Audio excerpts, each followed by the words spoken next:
You know the scene. The ladders go up, the attackers climb, and somebody on the battlements tips a steaming cauldron of boiling oil over the edge. It's common in film and television. English heritage says so themselves, and most of us have believed it since we were children. And it's wrong, twice over. Wrong, because they almost never used oil, and wrong for a reason we could not find anyone giving. You cannot boil oil in a pot on a wall. It smokes, then catches fire, long before it gets there. So if it wasn't boiling, and it wasn't oil, what was coming down? The answer is worse.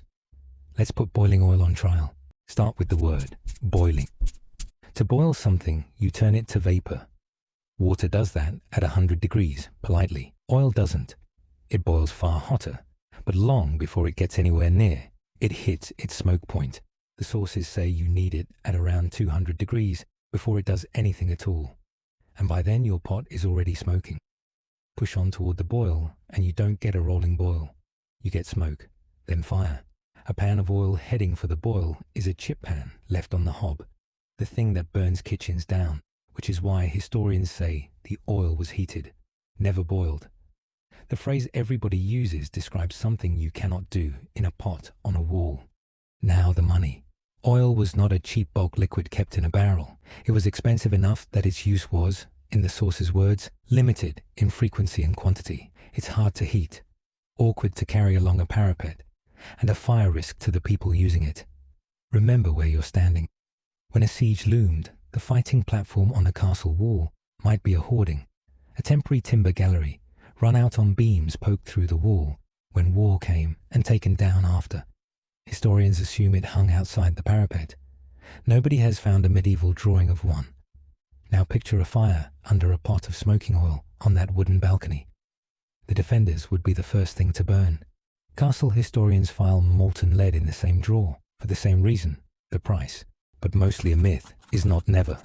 Oil was used, and when it was horrifying. And the most famous account is Roman, not medieval. At Jotapata, in the year 67, the defenders poured hot oil on the legionaries below. Josephus.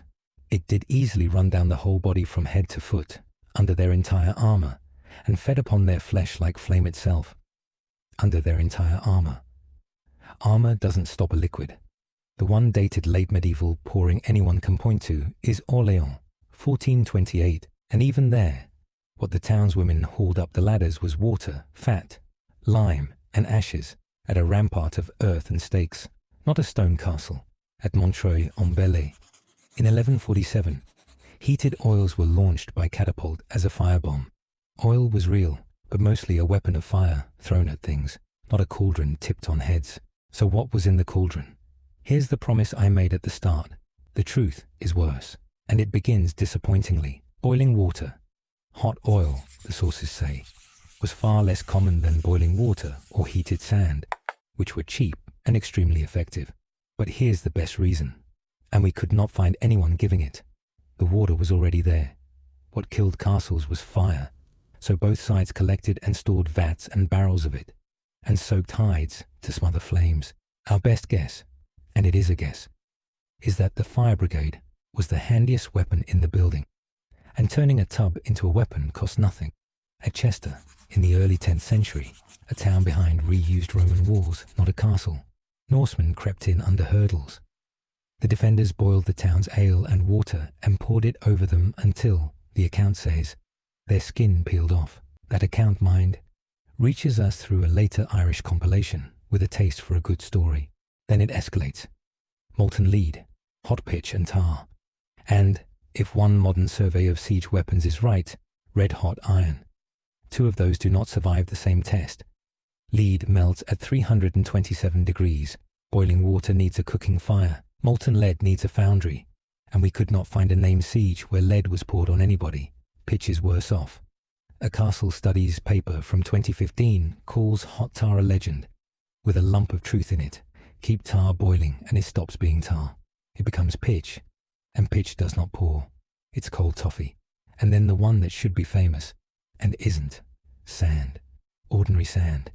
Heated in metal shields until it glowed red. Why sand? Our reasoning.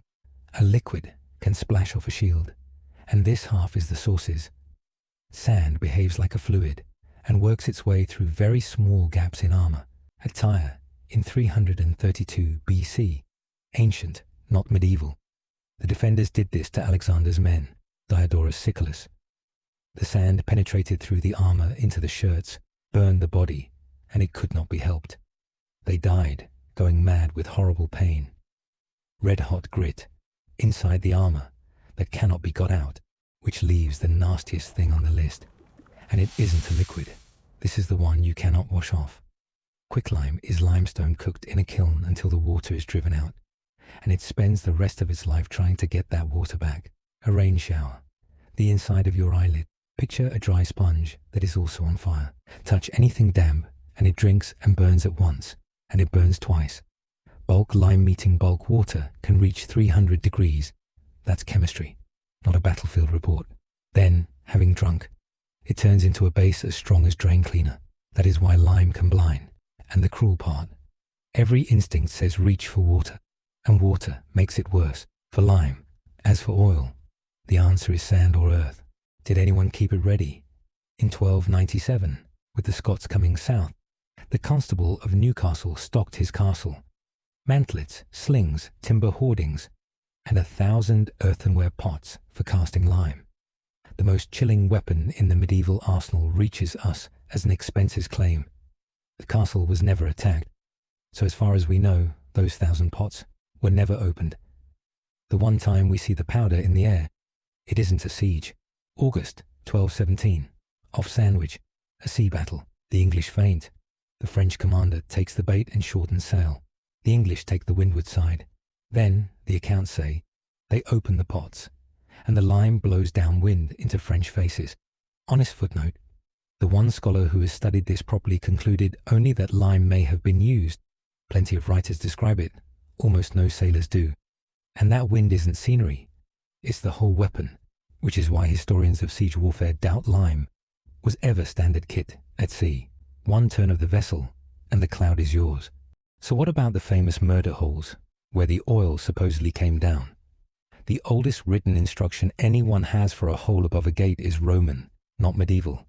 Vegetius, around 390, build the wall above the gate with openings, he says, so water poured from above puts out the fire beneath. The oldest job description for a murder hole is firefighting, and at Caerphilly, by the one description we could verify, there's still a slanted stone chute above the gate for exactly that. Things were dropped through these holes too, stones, missiles, caustic lime, and they were observation points.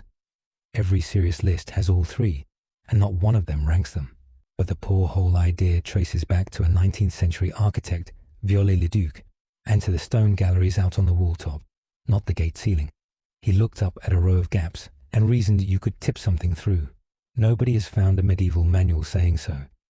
And one castle historian, writing about those same wall-top machicolations, not the gate ceiling, lists what really came through them, gets as far as rocks and water, then finishes, probably never boiling oil. So here's your anticlimax. The hole you were told was for boiling oil is a hole for dropping things. And, in the oldest instruction we have, a fire hose. English heritage put it more bluntly than we dare. Pouring water to put out fires was more common than dumping anything on attackers. Time for what's inspection. Boiling, not in a pot on a wall. It smokes then burns first. Oil, real but rare, expensive, mostly thrown as fire. Molten lead. No name siege. Hot pitch. A legend with a lump of truth in it. Red hot iron. One survey says so, and nobody else we could find does. Water and red hot sand. Genuinely used. Quicklime. Kept ready. 1,000 pots at Newcastle that, as far as we know, were never opened.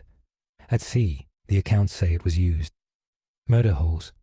A hole for dropping things. And, in the oldest instruction we have, a fire hose. What's verdict? 3 out of 10 for the film version, and 10 out of 10 for the sand. Our best guess is that the myth survives, because it's cinematic. A golden waterfall reads beautifully on screen. The truth is duller to look at, and far nastier to stand under.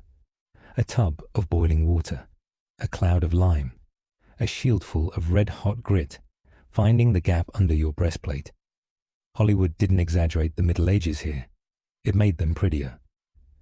Next time on Siegecraft, September 1240. A commander at Carcassonne writes to Blanche of Castile, the king's mother, describing the siege around him. 7 enemy tunnels, some started inside houses. We still have that letter. Every source is in the description. And Watt says, never trust a weapon that looks good on camera. Thanks for watching. Please like, share and subscribe.